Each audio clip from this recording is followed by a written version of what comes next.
Bon, ben, moi, je ne vais pas présenter madame. Madame va se présenter toute seule. Ah. Alors, Charlize Curier, née à Vieux-Habitants, Voilà. à Cousinière, plus Voilà. précisément. Aujourd'hui, j'ai 74 ans. Je suis née en 1951. Et, mes parents sont Madame, c'est la famille Gombeau et mon père Curier. Donc, j'ai grandi à Vieux-Habitants jusqu'à l'âge de 11 ans. Au moment où je suis passée en sixième, le passage en Oh, sixième, oui. euh, nous sommes partis à Basse-Terre parce qu'il D'accord. n'y avait pas de collège à Vieux-Habitants à l'époque. Ah Le oui, seul collège, c'était à à Bastia. Basse-Terre, le D'accord. collège Campenon à Basse-Terre. Donc, j'ai continué ma scolarité jusqu'au lycée Gerville-Riache, Oui. Mhm. en classe de première. Oui. Et justement, au mois d'avril 1971, en classe de première, c'était l'année du bac, j'ai décidé de partir. Eh bien, voilà. Voilà. Alors, aujourd'hui, nous sommes aux archives départementales et aujourd'hui, il y a une exposition. Mais oui, après beaucoup de travail, parce que justement, moi, je suis très heureuse qu'on en parle parce que c'est un sujet qui est encore très sensible. Les gens qui ont vécu le voyage, D'accord. le Bumidum, beaucoup ne veulent pas en parler parce Mais que c'est douloureux, c'est une histoire qui est encore douloureuse. dans ces cas-là, parlez-nous de l'exposition. C'est une exposition qui porte sur Mais écoutez, sur les témoignages, les personnes qui ont vécu le Bumidum, le Babydome, oui. bon, un petit peu le parcours de certains. Bon, moi, par rapport à mon livre, mon Oui, parce que vous avez autobiographie, écrit un livre. voilà, autobiographie qui s'intitule Mon aventure avec le Bumidum. D'accord. Et les archives départementales sont bon, c'est là où se trouve toute Tous les notre histoire, documents, hein, toute toute l'histoire notre de la Guadeloupe. histoire. Voilà. Donc, ils ont décidé de faire cette exposition pour faire connaître au grand public D'accord. certains documents, certains témoignages, parce que justement, comme je disais, on n'en parlait pas. Il n'y a On en pas parlait. longtemps, on Oui, n'en oui. parlait pas. C'est vrai que dans la société guadeloupéenne, c'est pas un sujet. C'est pas un sujet. C'est pas un sujet, ou alors ceux qui l'ont vécu, il y a de la souffrance. Il y a de la souffrance, d'une part, et certaines personnes ne veulent pas en parler. Comme on dit, ceux qui ont réussi, Oui, entre guillemets, oui. ne veulent pas en parler. Moi, j'ai compris pourquoi. Parce que s'ils en parlent, ils seront obligés de dire comme moi, La que c'est parce souffrance. qu'ils étaient dans la La pauvreté. souffrance, oui, la Oui, pauvreté, la oui. pauvreté. Parce que moi, j'étais pas dans la misère, hein, avec mes parents, Oui, mais nous étions pauvres. tout à fait. Donc, quand certaines personnes ont réussi, parce que la réussite, c'est aléatoire, hein, Exactement. ça Ouais, ne veut pas dire la même chose oui. pour les uns et les autres. Donc, quand ils pensent avoir réussi, parce qu'il y a eu de belles carrières, de grandes Exact. carrières, Effectivement, hein, effectivement. alors, donc, ils ne veulent pas en parler, ils veulent oublier. Ils veulent oublier, ils ne veulent pas parler aux enfants. Euh, voilà. Moi j'ai préféré parler parce que, premièrement, j'ai toujours eu envie d'écrire cette histoire. Oui. Parce que je me suis rendu compte que euh, j'ai été, comment dire, arnaquée. Beaucoup ont été Voilà, moi arnaqués. j'ai eu cette impression d'être arnaquée. Beaucoup ont été arnaqués. Oui, parce que le Bumidum, le bureau était à Basse-Terre, hein, Oui. donc je suis allée, on, on m'a promis de me placer pour du travail, et quand je suis arrivée, euh, j'ai débarqué à Marseille, on m'a acheminé à Cuy-sur-Ouc, à peu près, en Seine-et-Marne, à peu près à 800 km de Marseille, en bus, hein, en Ouh. bus, et nous sommes arrivés. En Oh là bus, là. j'avais jamais, j'ai écrit dans mon livre que j'étais jamais montée dans un truc comme ça, un sous grand bus, et aussi le long parcours, hein. À Ensuite, 800 donc, c'était km. le centre de formation du Bumidum. Ils appelaient ça formation. Mais formation, De ils quoi? nous apprenaient à Quel être des métier? femmes de ménage. Ah, juste Oui, femme de puisque ménage. moi, c'est ce que j'ai compris, je l'ai écrit, hein. je disais que j'ai tout de suite compris qu'on nous destinait à être des femmes de ménage. D'ailleurs, il y a eu un film. On voit que les bourgeoises de l'époque venaient chercher les jeunes filles là. Moi, je n'ai pas connu, parce que je ne suis pas restée longtemps. Tout à fait, vous êtes parti, vous. Je ne suis pas partie de moi-même, c'est-à-dire, comme j'avais déjà comment dire, un niveau scolaire, d'accord. J'étais un petit peu rebelle aussi. Hein. Oui, parce que vous n'étiez pas partie pour être femme de ménage, quand même. Voilà, je ne voulais pas être femme de ménage. Alors, comme je le dis, certaines personnes prennent mal, mais c'est parce que moi, j'avais vu ma mère avait dû faire du ménage. Quand nous avons quitté Vieux Habitants, parce que mes parents ont quitté Vieux Habitants à cause de moi. Parce qu'ils ne pouvaient pas payer les transports. Donc, ils se sont dit, bon, eh ben, on va quitter la maison à Vieux Habitants et on vient. Et ils ont souffert. Ils ont vraiment souffert. Ma mère, qui était cultivatrice avec mon père, elle a dû travailler à Basse-Terre, à faire du ménage, à faire des choses, mais vraiment. Donc, moi, je ne voulais plus être femme. Je ne voulais pas être femme de ménage. C'était pas ça. Moi, j'avais un bon niveau scolaire. Avant de partir d'ici, je pouvais être enseignante. Tout à fait. Mais je n'ai pas voulu enseigner parce que je n'ai pas voulu être fonctionnaire non plus. Ah, et vous vouliez être quoi? Je voulais travailler. Je voulais travailler déjà à l'époque. Je voulais travailler dans les bureaux pour gagner de l'argent, pour envoyer à mes parents. Oui, mais être fonctionnaire, c'est travailler dans les bureaux. Oui, mais fonctionnaire, moi,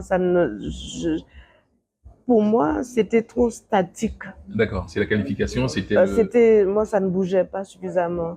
J'avais besoin de bouger et j'ai toujours bougé. D'accord. Quand j'ai commencé à travailler, j'ai commencé à travailler très rapidement. Dès que j'ai quitté on m'a fait quitter le centre de Cruy-sur-Auque, on m'a transféré dans un autre centre à Paris. Et ensuite, bon, ben, on nous a demandé de partir parce qu'il y avait plus de... Ils devaient prendre les vacances. Oui. Heureusement que j'avais fait une bonne rencontre sur le bateau. Ah, c'est ce qui vous a sauvé, vous? Oui, parce que cette famille a pu m'héberger. Et ils m'ont appris à comment chercher du travail. À l'époque, il y avait du travail. Ah, oui. Et le Bumidum ne nous l'avait pas dit qu'il y avait du travail. Ah, ils voulaient vous donner des tâches... des tâches ménagères parce que on avait, la France devait se reconstruire après la guerre. Tout à fait. Nous étions dans les années, ce qu'on appelle les 30 glorieuses. C'était après la guerre. Hein. Oui. Donc la France devait se reconstruire. D'accord. Et donc, c'était les tâches que les Français ne voulaient pas faire à l'époque. C'est pour ça que nous...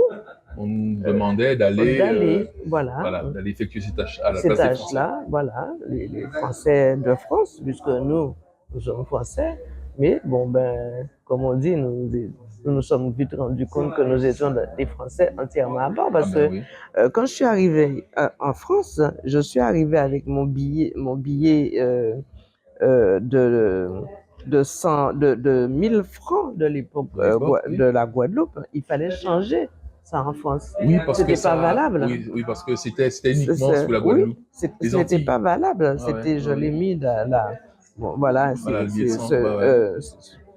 D'accord.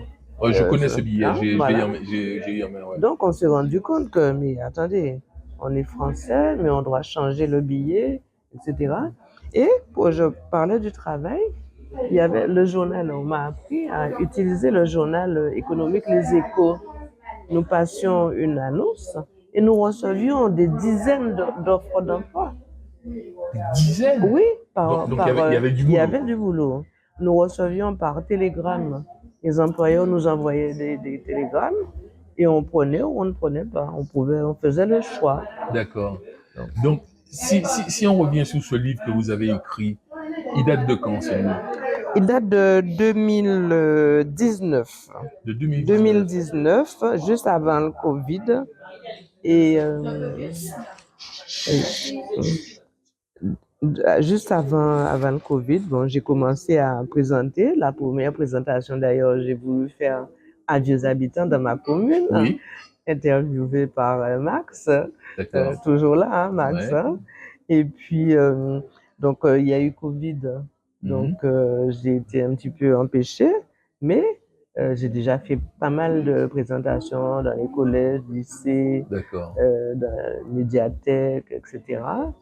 Je me bats pour que pour Oui, qu'on parce en qu'il y a parle. une espèce d'omerta Oui, sur ce dispositif.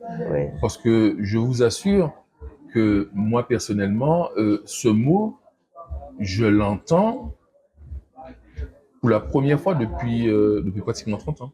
Ah ben, vous voyez, là, j'ai mis en sous-titre empathie par bibidome.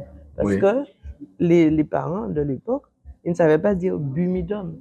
Ah, il ne savait pas Donc, dire. il était qu'à dire empathie par bibidome. Oui. Voilà. C'est ça. Ouais. Donc, mais c'est vrai que les gens n'en parlaient pas.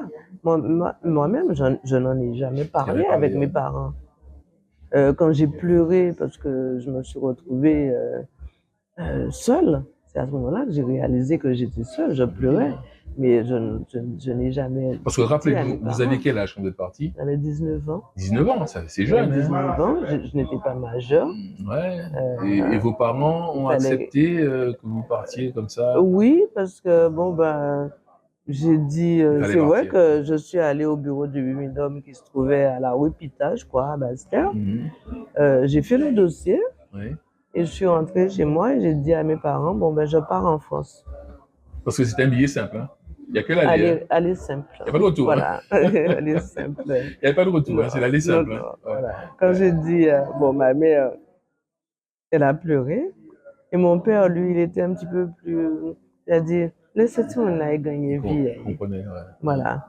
Parce que peut-être que lui aussi, il voyait comment. Il voyait la difficulté. Et voilà. justement, bon, ce que j'ai pas dit, c'est que mon père était devenu aveugle entre-temps. C'était Donc, compliqué. il voyait son épouse travailler. C'était compliqué. Donc, bon, ben, ils m'ont émancipé. À l'époque, il fallait aller au tribunal faire une procédure d'émancipation pour me laisser partir, puisque la majorité, c'était à 21 ans. Oui, parce qu'à l'époque, c'était à 21 ans, c'était pas 19. Hein. Voilà. Mais j'ai cru comprendre qu'il y avait des jeunes filles qui sont parties, enfin des jeunes gens qui sont partis à 16 ans. Oui, il y a des gens qui sont partis plus jeunes, mais dans le cadre, je pense que dans le cadre du regroupement familial, par exemple, quand les mamans, les parents étaient déjà là, un parent là-bas. Voilà, donc ils allaient, on faisait en sorte de les accueillir. Et je me demande si c'était pendant la période du Bumidum, parce que après, le Bumidum est devenu ANT. ANT. Oui, quelle année? En 82? En 82, oui, 82. Ouais, je me souviens, alors, justement, j'ai travaillé. Oui. Des années après, j'étais mariée. Mon mari avait un ami qui lui a dit, bon, tiens, moi, je cherchais du travail à l'époque. Hein, et il a dit, bon, ben, il y a un bureau qui cherche une assistante de direction.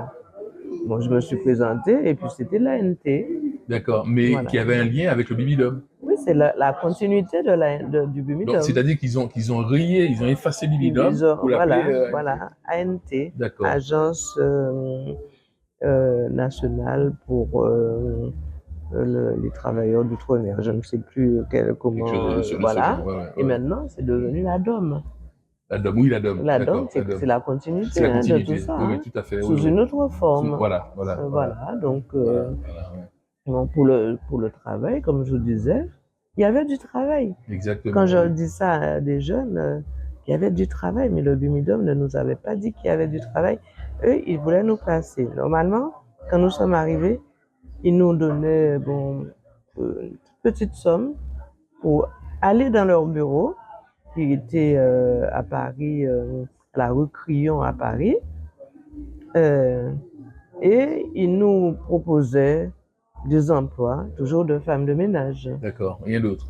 Quelquefois, les mêmes postes, ils proposaient à plusieurs personnes. Moi, je m'en suis rendu compte vite fait. C'était pas la peine de rester. C'était pas ça. Moi, je me suis mise à chercher et j'ai trouvé très vite. À l'époque, je disais, quand on faisait notre demande, Les Échos, c'est quand même un journal Ah toujours qui oui, toujours était l'actualité, oui, économique, oui, les voilà. échos, je connais, oui. Eh bien, ils nous envoyaient, les Les employeurs annonces, tout nous ça, envoyaient, ouais. les employeurs nous envoyaient des Les annonces, les télégrammes à télégrammes, à l'époque, l'époque, hein. oui. Oh. Et on choisissait, on choisissait. Dites-moi, quel constat vous faites aujourd'hui avec, quel bilan vous tirez de ces années, de ce dispositif? Quel bilan qu'il y a aujourd'hui au sein de la société antillaise? Les conséquences, le constat que vous faites? Au sein de la société antillaise, je constate que le vieillissement de la population, c'est dû au Bumidum. Enfin, en Oui, partie, puisqu'il y a parce que une les frange jeunes sont importante de partis. la jeunesse qui a été, Voilà, les jeunes qui est sont partie. Ouais, partis ouais, et ouais. ils sont restés. Moi, D'accord, je suis restée. Quand vous arrivez là-bas, vous faites votre vie. exactement, J'ai ouais. rencontré mon mari qui Ouais. est martiniquais. Bon, j'ai eu 2 enfants et bon, après j'ai divorcé. Je me suis remariée. Oui, Je me suis oui. remariée avec un Guinéen de Conakry. Euh, Autre source? voilà, autre chose. Et puis, bon, ben, je faisais ma vie. Ma vie n'était plus ici. Mes parents étaient déjà décédés Donc et voilà. tout. Ma vie n'était Donc, plus ici. ouais. Bon, je suis revenue ici par la force des choses après le divorce. J'ai fait un mauvais mariage, etc. Mais pour revenir sur la société guadeloupéenne, effectivement, la société est vieillissante. Les jeunes qui sont partis, bon, beaucoup reviennent à la retraite. D'accord. Donc, et nos enfants sont restés. Donc, quelque part, il n'y a pas eu finalement une évolution positive, de façon globale, hein, je veux dire. Parce que cette société guadeloupéenne qui est vieillissante, aujourd'hui, que va-t-il se passer? Qu'est-ce que ces personnes vieillissantes peuvent attendre aujourd'hui de la société guadeloupéenne? Mais écoutez, Puisque les enfants ne sont pas là. oui, qu'on les aide, justement. Ah, ben, Moi, je me les aide. retrouve seule Ah ben, ici. écoutez, vous n'êtes pas la seule. Hein. Je Nous suis sommes seule. nombreux à nous retrouver Voilà. seuls. Mon Donc, les fils enfants ne sont pas là. aîné, Resté en il s'est métropole. débrouillé. Il a fait il a fait des études de commerce international. Il est parti en Finlande faire ses études. Moi, je n'avais pas les moyens. Il s'est débrouillé, comme moi, finalement, pour aller faire ses études. Il est parti aux États-Unis, etc. Et il est parti en Allemagne. Donc, il vit en Allemagne. Et mon fils cadet, pareil, il vit en France, lui. Il s'est marié avec une Marocaine. J'ai une petite fille marocaine, d'origine marocaine. Mais je suis toute seule ici. Voilà. Et la société guadeloupéenne aujourd'hui, qu'est-ce qu'elle peut vous offrir, justement, face à cette solitude, entre guillemets, que voilà. Ben, je suis comme toutes les personnes âgées maintenant, à 74 ans. Qui se retrouvent. J'ai de la chance pour le moment. Je peux conduire ma voiture parce que la voiture est indispensable. Absolument, oui. Donc j'ai quitté la Basse-Terre parce que Basse-Terre c'était trop difficile. Oui. Sans voiture, moi j'habitais les Mornes à Basse-Terre. Un peu, ouais. Donc je me suis dit, bon, Basse-Terre, j'ai besoin culturellement, j'ai besoin de vivre. Donc je suis partie à Moule. Bon, je suis un peu aventurière, parce que je ne connaissais personne à Moule non plus quand je suis partie. Je me suis installée à Moule et je vis, tranquillement, pour le moment. Mais on y pense. Là, mon fils est venu. Il m'aide parce que depuis le déménagement, j'avais du mal à tout ranger et tout. Il est en train de tout faire. Mais il va repartir. Il est venu pour 15 jours. D'accord. Voilà. Parlez-nous de votre livre maintenant. Dites-nous. Ce livre, c'est mon 3e bébé. Parce que vous en avez déjà écrit 2 autres. Non, c'est les 2 premiers enfants. Les enfants et le livre, et le livre, voilà. Mais non, normalement, je devrais écrire la suite. Mais oui, il y a une suite. Je dois écrire la suite. Mais c'est encore douloureux. On le trouve en librairie alors? Oui, il est dans toutes les librairies, Edition Store. Il est normalement dans les librairies ici en Guadeloupe. D'accord.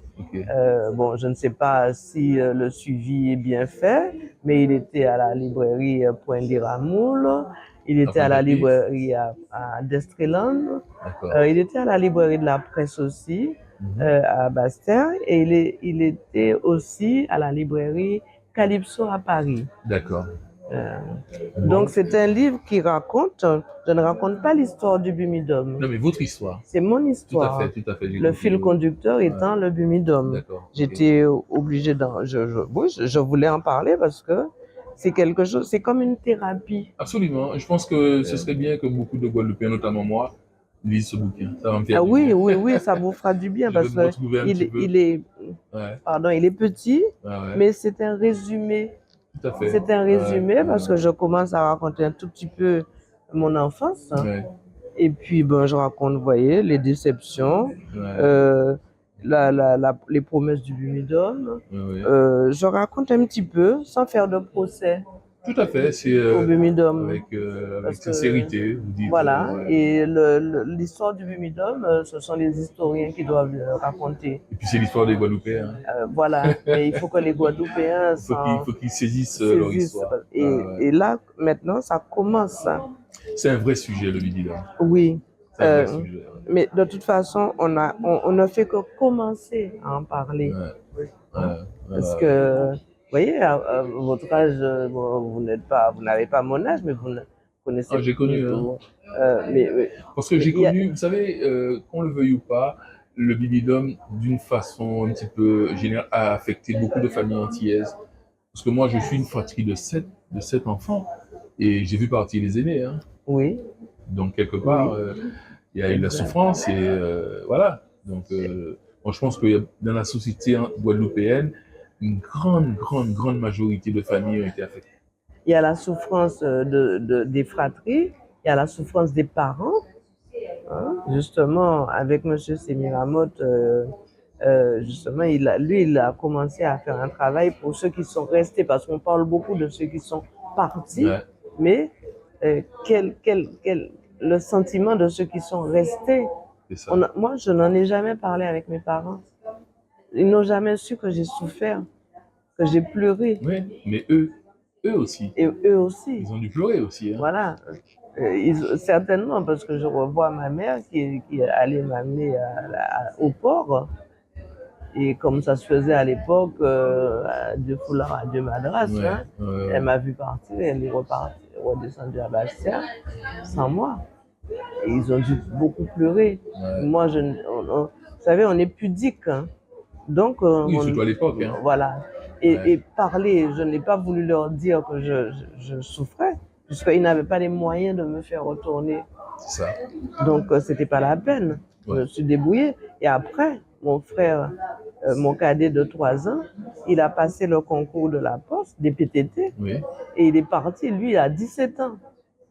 Ah ouais. Il a quitté la maison à 17 ans et il est venu me rejoindre. D'accord. Voilà, donc les parents, n'ayant que 2 enfants, ils se sont retrouvés tout seuls. Voilà. C'est triste, hein? Oui, c'est une histoire qui est triste. C'est pour ça que, vous savez, moi, c'est encore douloureux parce que j'ai réalisé que nous aurions dû avoir une thérapie. Nous aurions dû être prises en charge.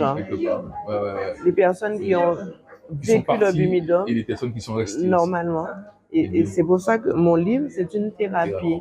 Et d'ailleurs, quand j'ai écrit, parce que quand je suis arrivée, je mets des photos de famille. Hein. Vous avez vu, hein, ma grand-mère,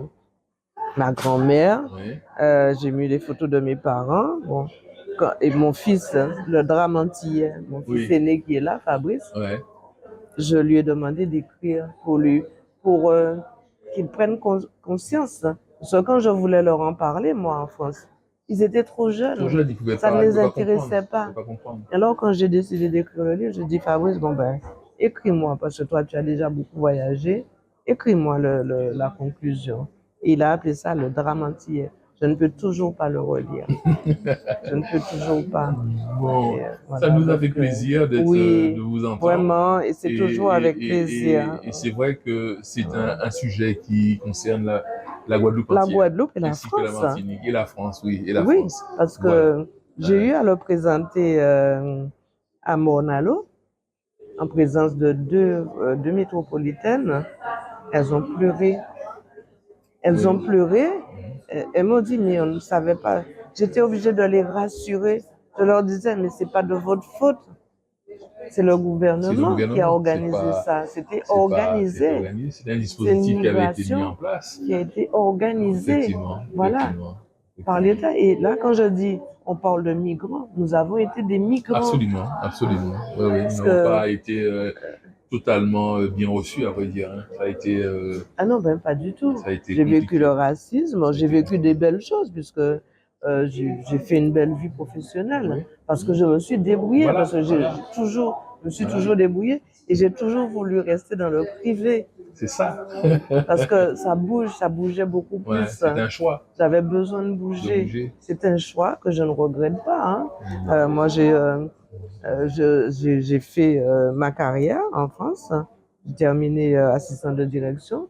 Quand je suis revenue ici, bon, j'ai dû me débrouiller pour De nouveau, travailler. pour travailler, oui. Et puis après, bon, à 54 ans, j'ai passé la capacité en droit. J'ai fait 2 années d'études universitaires. Oh, bien. Passé la chapeau. capacité en droit, je l'ai eu avec mention. Oh. Et j'étais contente. J'ai travaillé au tribunal à Basse-Terre. Félicitations. Oui, oui. Et mes professeurs étaient contents de moi. Ils voulaient que je continue.